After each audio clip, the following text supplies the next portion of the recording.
If you lived in Australia in the 90s, you remember the Mambo brand and their range of loud shirts. Chris O'Doherty, aka Reg Mombassa, artist and founding member of rock band Mental as Anything, was the man behind many of Mambo's iconic shirt designs, and his graphic art is now synonymous with the brand. That's why I like really t-shirts and digital prints, and because they're relatively inexpensive, anyone can have them. You don't have to be super wealthy. But by the same token, I still like showing bigger works that are more expensive and selling them if I can to someone that's got enough money to buy them.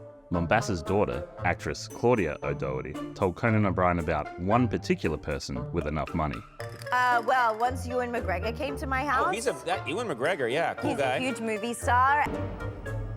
Hello there. My father is an artist, so he wanted to come to the house and buy some art from him. I called Mombassa to talk art, Mambo, and the end of the world.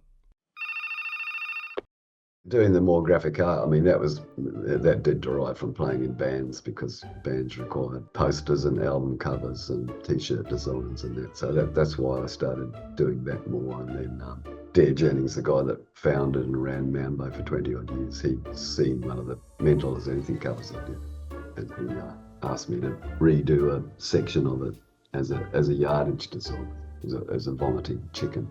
That was about 86, I think, so I pretty much worked for 20 years for Mambo after that.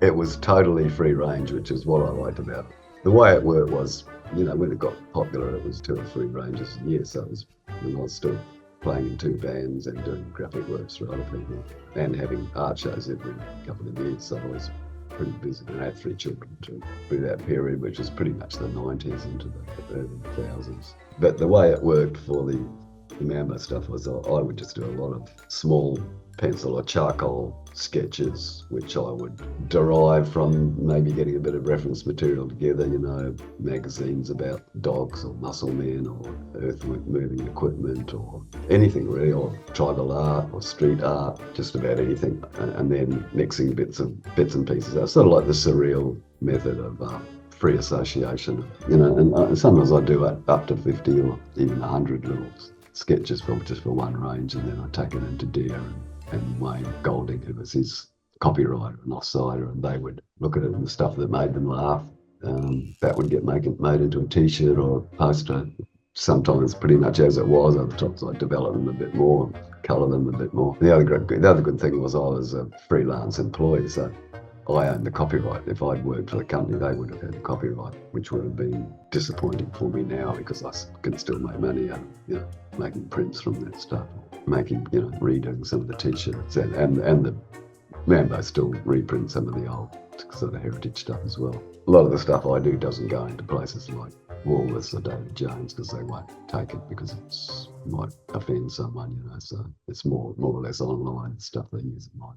Mambo reached its cultural peak during the closing ceremony of the Sydney 2000 Olympics, when Australian athletes donned Mambo shirts adorned with Mombassa's art, while inflatable characters designed by the artist circled the stadium.